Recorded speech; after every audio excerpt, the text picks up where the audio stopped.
kita suka mendamaikan orang-orang yang sedang bertengkar, orang-orang yang sedang dalam masalah, walaupun mengeluarkan biaya, walaupun mengeluarkan tenaga, pikiran dan sebagainya, asal orang yang bertengkar ini menjadi damai. Nah, ini buah keimanan kita kepada al-muqsit ini.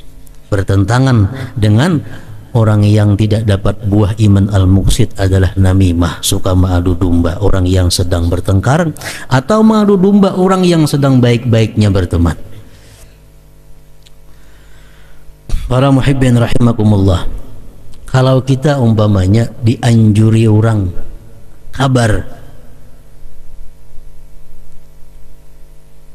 baik dari musuh kita atau dari orang yang bukan musuh kita, datang si A, menjadi si A, aku tadi walai datang di wadah situ, udah si Pulan, sekalinya Pulan tuh sarik lawan ikam, gua pada tahu, sekalinya sarik bener lawan ikam. Ini namimah yang datang dengarannya nih. Kayak apa sikap kita dengan orang yang datang kepada kita, yang membawa kabar berita macam ini?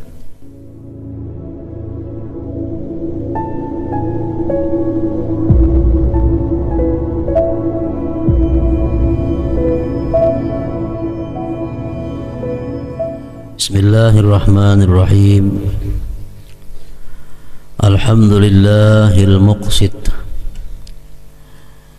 alladhi yantasifu minaz zalimil mukhtalit. Ashhadu an la ilaha illallah wahdahu la sharika lahul basit. Wa ashhadu anna sayyidana Muhammadan abduhu wa rasuluhu afdalul wasaili wal wasait.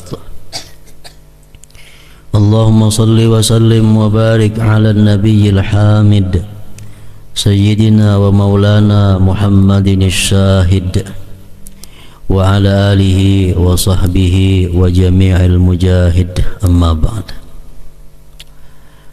Yang kita hormati dan kita cintai para habaib, para alim ulama, muhibbin, hadirin wal hadirat rahimakumullah. As-sadisu was-samanuna min asma'illahil husna al-muqsitu. Yang ke-86 daripada nama Allah al-husna ialah al-muqsit. Al-muqsit itu maksudnya huwallazi yantasibu lil mazlum minaz zalim. Dialah yang menganjurkan bagi orang yang dizalim agar memaafkan orang yang menzalim. Al-muqsit. Dialah Tuhan yang meminta, yang memohon, Tuhan yang memohon kesadaran, keinsafan orang yang dizalim ini agar memaafkan orang yang menzalimnya. Dan Allah dengan namanya Al-Muqsit ini meiming-imingi, memberikan sesuatu yang sangat besar kepada orang yang dizalim itu bila mana dia mau memaafkan orang yang menzalimnya. Nah, ini Al-Muqsit.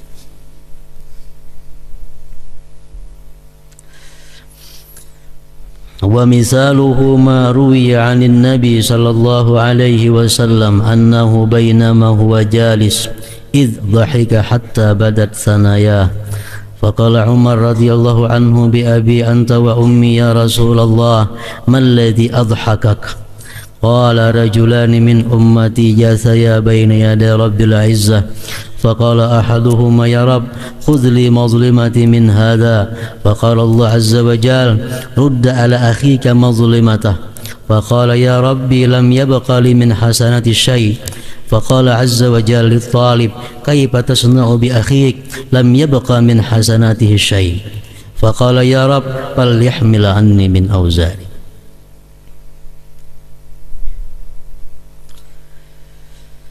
Sewaktu Rasulullah sallallahu alaihi wasallam duduk,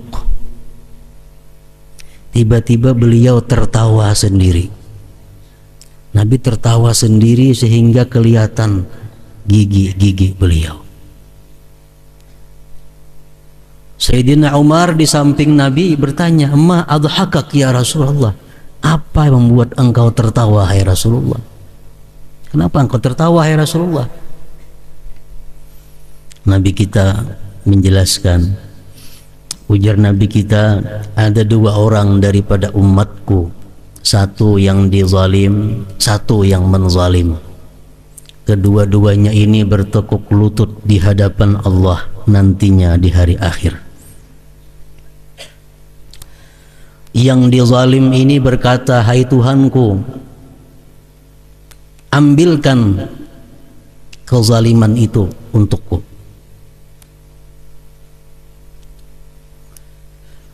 Lalu Allah berkata kepada orang yang menzalim ini, "Hai orang yang menzalim, kau bayar kebaikan-kebaikanmu kepada orang yang engkau zalim ini. Kamu mesti bayar kebaikan-kebaikanmu, ibadah-ibadahmu kau bayar untuk orang yang pernah kau zalim di dalam dunia." Ujar yang menzalim, "Ya Rabb, lam yabqa li min hasanati syai'." Ulun sudah tidak punya apa-apa lagi. Habis sudah, macam-macam dibayari. Lalu ujar Tuhan, "Hai orang yang dizalim, dia sudah habis, kada punya apa-apa lagi untuk bayar ikam." Kayak apa? Ujar yang dizalim, "Kalau dia tidak bisa membayar kebajikan kepadaku, ambilkan dosaku, serahkan kepada dia. Ambilkan dosaku, tanggungkan kepada dia." Summa fadat ayna Rasulullah sallallahu alaihi wasallam bil buka. Kemudian menangis Rasulullah sallallahu alaihi wasallam, beliau menitiskan air mata. Wa qala, dan bersabda Rasulullah, "Inna dzalika la yaumun azim." Hari itu adalah hari yang sangat besar. Yauma yahtajun nas ila ayyuhmala anhum min auzarihim. Pada hari itu semua orang berhajat kepada orang yang mau menanggungkan dosanya. Pada hari itu semua manusia ingin mencari orang-orang yang mau menanggungkan dosanya. Sebagaimana Quran menjelaskan, yauma yafirrul mar'u min akhihi wa ummihi wa abihi wa sahibatihi wa banihi. Al-Quran mengatakan bahwa pada hari itu seseorang lari daripada saudaranya, lari daripada ibunya, lari daripada bapaknya, lari daripada istrinya, dan lari daripada anaknya. Karena apa? Karena takut kalau mereka itu menuntut hak kepadanya. Pada hari kiamat itu kita melihat ibu kita, kita lari. Karena khawatir kalau kita dalam dunia kurang bakti kepada beliau, beliau akan menuntut sesuatu kepada kita. Kita melihat istri kita, lari. Karena kita khawatir kalau selama dalam dunia kita kurang tanggung jawab kepada istri, dan dia akan menuntut kepada kita. Kita melihat anak kita, lari. Karena khawatir anak akan menuntut sesuatu kepada kita. Karena pada hari itu semua manusia ingin agar dosanya ditanggung oleh orang lain. Hanya satu ada yang tidak lari, yaitu junjungan kita Rasulullah sallallahu alaihi wasallam. Di waktu para nabi-nabi yang lainnya semua berkata nafsi nafsi, diriku diriku, Rasulullah yang berkata analaha analaha, akulah nanti yang akan mengurus semua itu, akulah nanti yang akan memberikan syafaat kepada itu. Sudah Rasulullah SAW diizinkan Allah memberikan syafaat kepada mereka, baru mereka manusia-manusia tenang, tidak berlari-lari melihat temannya, melihat saudaranya, melihat ibunya. Rasulullah diberi izin memberi syafaat, kemudian nabi-nabi diberi izin memberi syafaat, para aulia-aulia dan para ulama salihin dan para syuhada pun diberi izin memberi syafaat. Ada yang diberi izin memberi syafaat cuma untuk 2 orang. Ada yang diberi izin memberi syafaat cuma untuk 3 orang. Ada yang diberi izin memberi syafaat cuma untuk 5 orang, tergantung kedudukannya di sisi Allah Subhanahu wa taala. Nah, jadi ujar Tuhan, ini sudah habis. Wahai orang yang dizalim, orang yang menzalim kamu sudah habis, tidak punya apa-apa. Ujar yang dizalim tadi, dosaku tanggung kepada dia, tanggungkan kepada dia.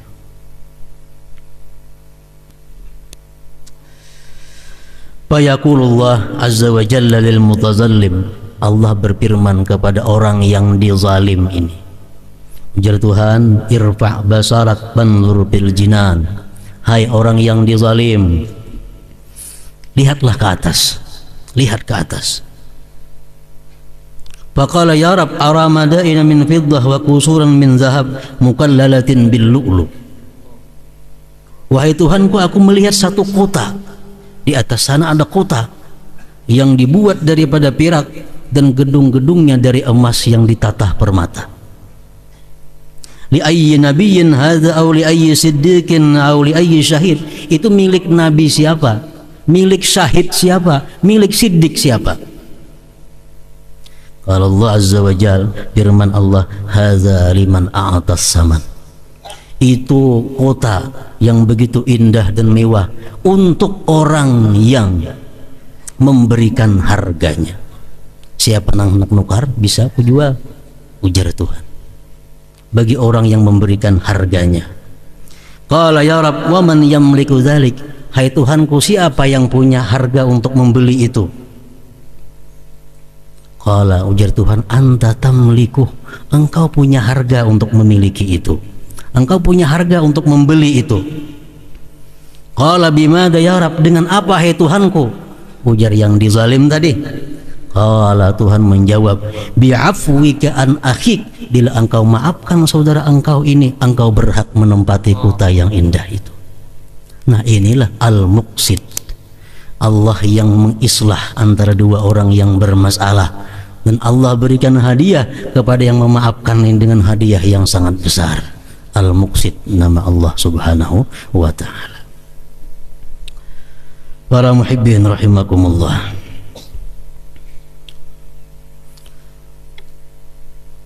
Allah memohon, meminta, membujuk, merayu agar kita bisa memaafkan, tapi tidak mewajibkan.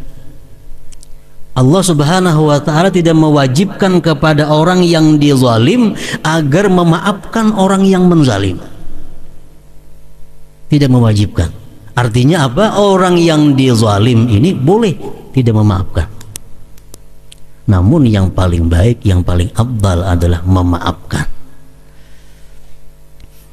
Nah, dengan demikian para muhibbin rahimakumullah, ada 4 kelompok manusia menyikapi tentang al-muqsid ini. Pertama, ada manusia yang memaafkan orang yang menzalim dirinya, baik itu dirinya, hartanya, keluarganya, atau apa saja dia maafkan. Orang memfitnah, dia maafkan. Orang menggibah, dia maafkan. Orang menganiaya hartanya, mencuri hartanya, dia maafkan. Semua yang zalim kepada dia, dia maafkan. Ini orang yang benar-benar beriman kepada al-muqsid. Yang nomor 2, ada orang yang hanya bisa memaafkan kalau orang zalim terhadap hartanya. Kalau orang mencuntan hartaku, mencuntan buah ampunku, mencuntan sepidaku, mencuntan sandalku, aku maafkan. Tapi kalau menggibah aku, kada bisa. Nah, ada demikian. Ada yang ketiga, kalau orang mengambil hartaku, kada aku maafkan. Tapi kalau menggibah aku, memfitnah aku, mandahkan aku apa, terserah, aku maafkan. Ada juga nomor 3. Yang nomor 4, siapapun yang menzalim aku, baik hartaku, baik peribadaku, sekecil apapun, kada aku maafkan. Akan aku minta balas di sisi Allah nantinya. Nah, kesemuaan itu adalah diduduki oleh para aulia Allah Subhanahu wa taala. Ada para aulia yang demikian. Ada aulia yang demikian berkata bahwa aku tidak akan memaafkan orang yang menzalim aku sekecil apapun. Ada yang seperti nomor 1 tadi, semuaan dimaafkan. Nah, karena Allah Subhanahu wa taala dalam hal ini kadang mewajibkan kepada kita untuk memaafkan. Cuma menganjurkan dan memberi himbauan, memberi hadiah yang besar kalau kita mampu memaafkan kezaliman orang-orang yang zalim terhadap diri kita. Pilih aja anak umpat namana antara 4 itu kada luput. Cuma umpat yang pertama jangan disuarakan, jangan diumumkan, cukup dalam hati aja. Ngapang diumumkan siapa yang menzalim hartaku, aku maafkan, habis pun kita. Dalam hati cukup. Dalam hati, dalam mengambil hartaku, menggibah aku, mengambil harta bendaku, aku maafkan. Cukup dalam hati. Para muhibbin rahimakumullah. Al-mu'min bismillahil muqsid ayyakuna muslihan baina zatil bain. Kalau kita beriman dengan nama Allah Al-Muqsid, maka bahwa adalah dia menjadi orang yang mendamaikan di antara dua orang yang bermasalah. Ini buah iman. Kita beriman bahwa Allah sedemikian rupa dengan orang yang zalim menzalim tadi sedemikian rupa. Kita pun mestinya demikian. Artinya apa? Kita mesti mendamaikan kalau ada di antara A dengan B atau B dengan C ini permasalahan atau pertengkaran. Nah, kita mendamaikan, islah. Ayyakuna muslihan baina zatil bain. Macam doa kita dalam tiap-tiap tawassul. Anallahu al-karim yu'allifu baina qulubina wa yuslihu zata bainina wa yahdina ila siratim mustaqim. Semoga Allah menjinakkan di hati-hati kita, semoga Allah mempersatukan hati kita dan mengislah, membaguskan orang-orang yang bermasalah di antara kita. Membaguskan, mempatutkan, mendamaikan orang yang bermasalah itu merupakan satu fadilah, keutamaan yang besar dalam amal seseorang hamba. Qala Rasulullah sallallahu alaihi wasallam ala ukhbirukum bi afdala min darajati siyam was salati was sadaqah. Qalu bala, qala islahu zatil baini zataqata'u. Rasulullah bersabda kepada sahabatnya, adakah mau kalian aku kabarkan dengan sesuatu yang lebih afdal daripada puasa, lebih afdal daripada sembahyang, lebih afdal daripada sedekah, tentunya yang sunat-sunat. Mau, kata sahabat. Rasulullah menjawab, islahu zatil bain, mendamaikan orang yang sedang bertengkar, mendamaikan orang yang sedang berperkara, mendamaikan orang yang sedang bermasalah bila mereka sudah taqata'u, saling memutuskan hubungan. Rasulullah sallallahu alaihi wasallam bersabda lagi, afdalun nas indallahi ta'ala yaumal qiyamah thawaban anfa'uhum linnas fid dunya wa innal mutaqarribin indallahi yaumal qiyamah al muslihuna bainan nas. Paling afdal manusia, kata Rasulullah, di sisi Allah pada hari kiamat nantinya pahalanya orang yang paling berguna bagi manusia di dalam dunia ini. Dan orang-orang yang dekat di sisi Allah pada hari kiamat adalah orang-orang yang suka mendamaikan, suka mengislah antara orang-orang yang bertengkar, suka mendamaikan orang-orang yang bermasalah. Ini orang yang dekat dengan Allah di hari kiamat nantinya. Dan yang lebih afdal lagi, kalau kita mendamaikan dua orang yang bertengkar ini, kita mampu mengiming-imingi mereka dengan sesuatu pemberian, sebagaimana kita mengetahui Allah Subhanahu wa ta'ala tadi mengiming-imingi hadiah yang besar bagi orang yang mau memaafkan orang yang menzalimnya. Rasulullah SAW bersabda, kullul kadhib yuktabu ala ibni Adam illa rajulun kadzaba bainal muslimaini liyusliha bainahuma. Tiap-tiap dusta itu ditulis atas manusia, kecuali dusta antara dua orang Islam untuk mendamaikan antara keduanya. Nah, ini kata ditulis oleh Allah. Begitu hebatnya kedudukannya mendamaikan dua orang yang bertengkar ini, sehingga apapun ucapan kita yang dusta, kata dicatat dusta oleh Allah Subhanahu wa ta'ala. Artinya macam apa? Ini A lawan B bertengkar. Nah, kita mengetahui hal ini, lalu kita ada usaha untuk mendamaikan. Nah, kita datangi kepada si A, datang, aku tadi bertemuan si B. Si B tadi memuji lawan Ikam, ini ketujuh lawan Ikam, ini salut lawan Ikam baik, ini. Walaupun semua dusta. Kayaknya datang pulang kepada si B, biar aku datang di wadah si A. Lawan Ikam hormat bananinya, sayang benar, ketujuh benar, kada ada nyambat Ikam nang kada baik, kada ada. Ini islah. Walaupun itu dusta, kata dicatat oleh Allah Subhanahu wa ta'ala. Ini kehebatannya orang islah zatil bain. Nah, lawanannya islah ini apa? Orang yang beriman kepada al-muqsid, dia akan suka islah, suka mendamaikan orang yang bertengkar, orang yang bermasalah. Orang yang tidak mendapatkan buah iman al-muqsid ini suka namimah, suka adu domba, provokator, suka adu domba. Inilah lawanannya orang islah, orang mendamaikan dua yang bertengkar, adainya membakar, mengipasi supaya tambah nyarak. Ini ngarannya namimah. Ada hadis mengatakan bahwa orang yang suka namimah itu jar Nabi anak kampang itu. Artinya apa? Perlu diteliti keturunannya. Bisa anak kada resmi, anak gelap nih. Orang yang suka namimah itu.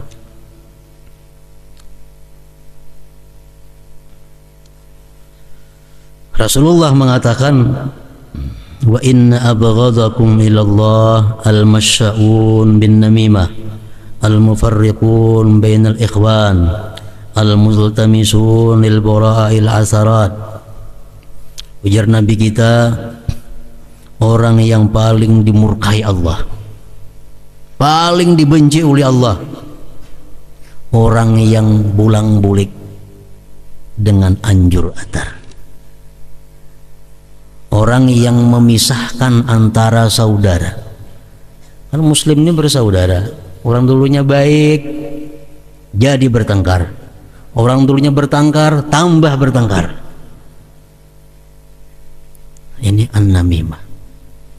Al-multamisun lil bara'a al-asarat, yang suka mencari-cari kesalahan orang-orang yang bersih. Ada tuh ini salah, cepatnya menyampaikan lawan si B supaya ada bahan si B untuk macam ini. Ada kena si B salah pulang, padahal akan pulang lawan A supaya A jadi bahan untuk itu ini. Nah, ini orang yang paling dibenci, dimurkai oleh Allah Subhanahu wa ta'ala, orang yang menentang dakwahnya Rasulullah sallallahu alaihi wasallam. Termasuk pilar daripada dakwah Rasul adalah islah zatil bain. Termasuk pokok yang dirisalah, yang didakwahkan Rasulullah adalah mendamaikan orang yang sedang bertengkar berperkara. Nah, kalau ini manusia provokator, mengadu domba, ini orang yang musuhnya risalah, musuhnya kerasulan, pantas dibenci, dimurka oleh Allah Subhanahu wa ta'ala. Hadis lain mengatakan tentang orang yang namimah ini, la yadkhulul jannah nammamu. Itu cukup sudah hadis ini. Tidak masuk surga Nabi orang yang namam itu. Tidak masuk surga orang yang namam.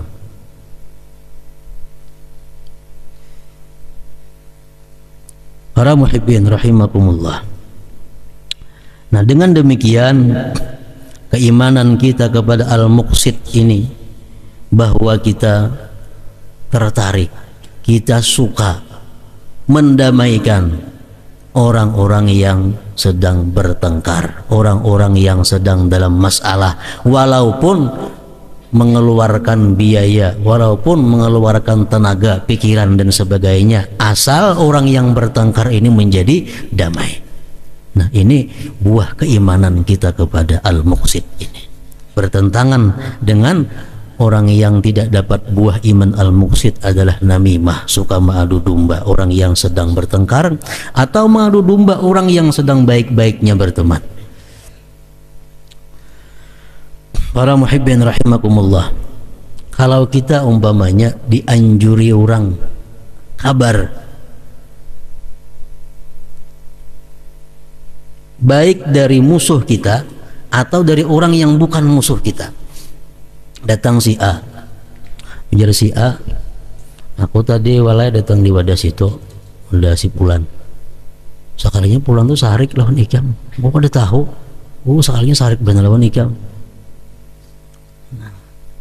Ini namimah nih yang datang dengarannya nih. Kayak apa sikap kita dengan orang yang datang kepada kita, yang membawa kabar berita macam ini? Datang lawan kita, tadi si lawan ikam menyambuti macam-macam, tadi lawan ikam macam-macam nang kada baik. Nah, kayak apa kita dengan orang ini, menyikapi orang seperti ini? Yang pertama yang mesti kita sikapi adalah jangan percaya kepada orang ini. Jangan percaya, walaupun orangnya tuan guru, walaupun orangnya kelihatannya saleh, jangan percaya. Kenapa sebabnya? Karena orang yang datang kepada kita demikian caranya adalah orang fasik. Quran mengatakan idza ja'akum fasiqun binaba'in fatabayyanu. Bila datang kepadamu orang yang fasik, jangan langsung percaya. Jangan percaya. Yang kedua, sikap kita apa? Husnuzan, baik sangka dengan kawan kita nang itu. Baik sangka. Ikam gara-gara salah penafsiran, bukan macam itu maksudnya menyambat aku tuh, nah macam ini sebujurnya. Nah, jangan kita macam itulah lawan aku, menambahi membakar pulangarannya. Ini jangan disamangati orang yang datang seperti ini, jangan disamangati. Kada aku percaya itu baik lawan aku, kawanku bahari ini tuh. Nah, husnuzan kita dengan Yang ketiga, tugas kita apa? La tajassasu, jangan hendak meneliti, jangan hendak mencek. Dia ada kabar tadi ikam si hendak banu ikam ini, akhirnya aku cek dulu. Jangan mencek itu, jangan dicek. Quran sudah mengatakan wala tajassasu. Jangan mencek, jangan mencari-cari nang kada jelas. Kenapa nang bawa kabarnya orangnya fasik, buat apa ditanggapi? Nah, yang ketiga itu. Yang keempat, jangan dihargai orang yang namimah ini. Terima kasih banyak kamu bawa kabar aku. Jangan terima kasih. Jangan terima kasih, jangan dihargai. Nah, jadi sekada-kadanya menyikapi orang macam ini dengan 4 hal ini. Pertama, kita jangan percaya. Yang kedua, kita husnuzan kepada saudara kita yang ujarnya menyambati kita itu. Yang ketiga, jangan hendak mencik. Yang keempat, jangan hendak menghargai kepada orang yang menyampaikan berita tersebut. Kenapa? Karena ini adalah namam, orang yang sangat dibenci oleh Allah Subhanahu wa ta'ala. Kemudian yang ke-87 daripada Asmaul Husna adalah Al-Jami'. Hadratin Nabi Mustafa sallallahu alaihi wasallam. Al-Fatihah. Ya na'budu wa nasta'inu ihdinas siratal mustaqim. أشهد أن لا إله إلا الله وحده لا شريك له أشهد أن سيدنا محمدا عبده ورسوله آمنت بالله وملائكته وكتبه ورسله واليوم الآخر وبالقدر خيره وشره صدق الله وصدق رسوله صدق الله وصدق رسله آمنت بالشريعة وصدقت بالشريعة وإن كنت قلت شيئا خلاف الإجماع رجعت عنه وتبرأت من كل دين يخالف دين الإسلام اللهم إني أؤمن بما تعلم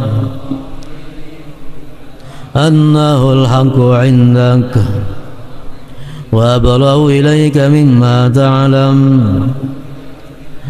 أنه الباطل عندك وخذ مني جملا ولا تطالبني بالتفصيل أستغفر الله العظيم وأتوب إليه ندمت من كل شر ندمت من كل شر ندمت من كل شر أشهد أن لا إله إلا الله وحده لا شريك له أشهد أن سيدنا محمدا عبده ورسوله وأن عيسى عبد الله ورسوله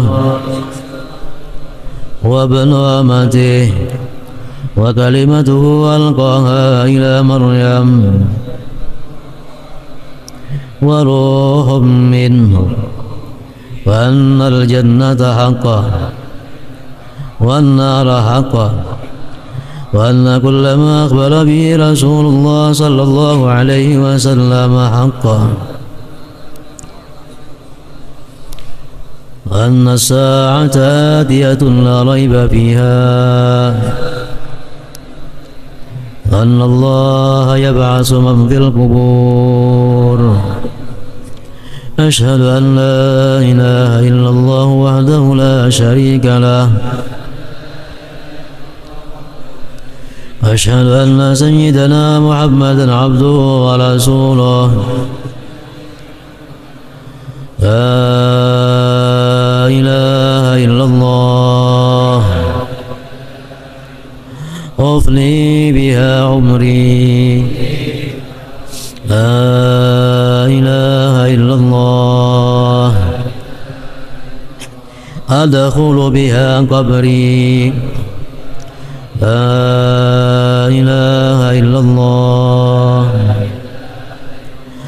أخلو بها وحدي لا إله إلا الله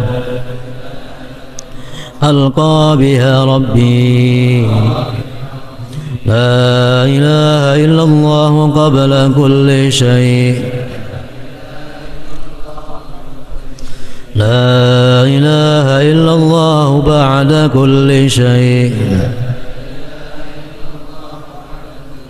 لا إله إلا الله يبقى ربنا ويفنى كل شيء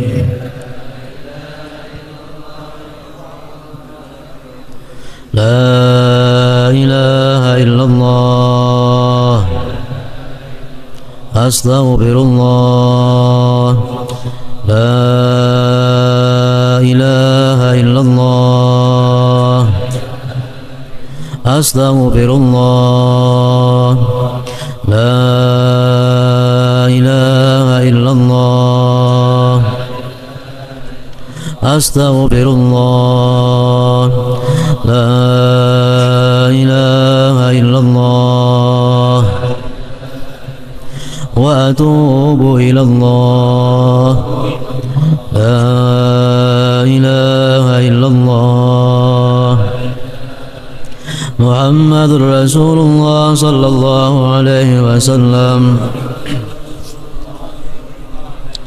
فيا أيها الراجون منه شفاعة صلوا عليه وسلموا تسليما.